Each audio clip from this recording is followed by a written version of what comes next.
Happy Saturday evening, July 17th, 2021. To God be the glory for his faithfulness to see the closing of another beautiful, wonderful day in the summertime. I hope you had a great time of accomplishment or rest or whatever you set your heart to do, and you were able to enjoy yourself. We are in the 5th chapter of Esther, and because of today's date, we would have gone to the 17th of Proverbs. So I'm going to throw it to Timotheus and ask him what spoke to him. Proverbs 17. 7. Eloquent lips are unsuited to a godless fool. How much worse lying lips to a ruler. Like that, because people can usually see when you're pretending to like be more than what you really are. I don't know, but it's important your speech aligns with the way that you like live, and that you're not being hypocritical in the way you talk. And yeah, and also like saying that lying is not for upstanding people, so like a king, I guess. That's excellent, Timotheus. We've been talking about royal behavior, and we know that we are a royal priesthood of a chosen generation, God's special people. So we're called out of darkness, but brought in to the Lord's marvelous light, so that we can declare to others what he has done for us. And pretty much, darkness is the opposite of light. There should not be a coexistence of the two. And the world is really waiting for the power of God to be manifested, because there's so much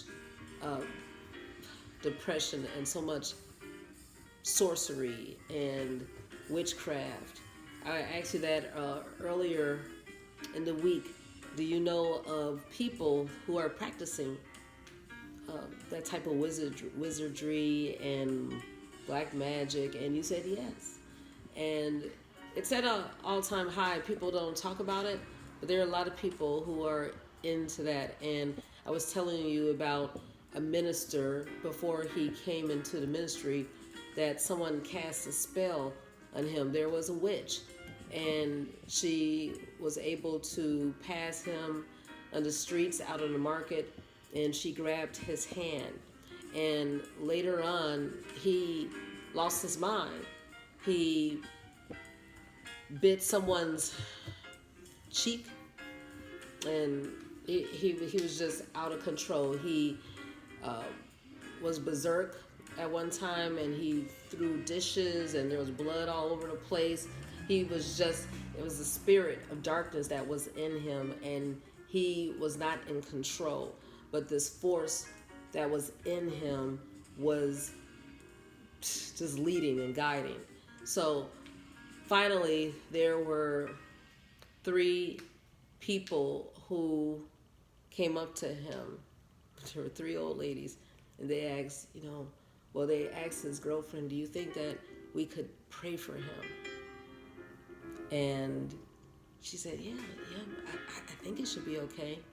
And he was just out of his mind, but they were able to get with him and to lay hands on him and pray. And it was like an exorcism.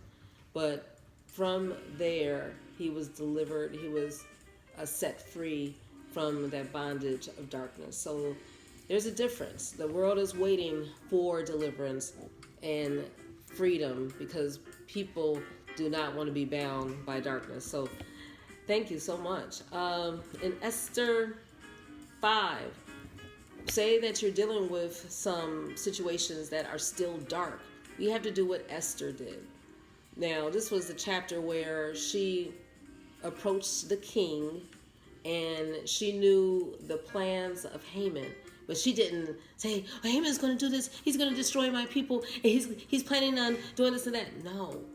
She was very wise, and patience possessed her soul. She was calculating.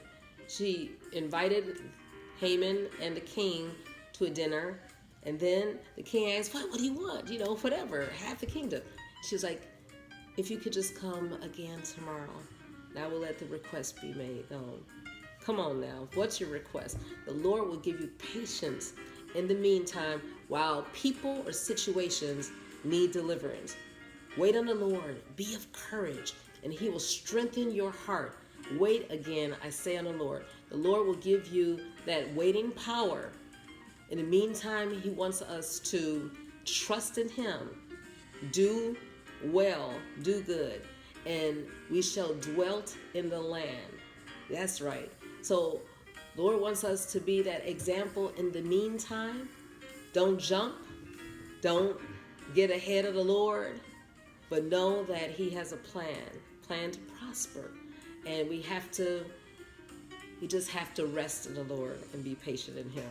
Woo, what do you have to say about that, Timothy? Because a lot of times we can jump the gun. We want things to happen and we want to go, ooh. But the Lord will give us that calm and that peace in the meantime. Does that sound good? Yeah. The Lord will give that to all of us. All right. Have a wonderful evening. Know that the Lord will give you that strength, that same power, that peace, and we will look to him for deliverance and the answer. Have a good evening.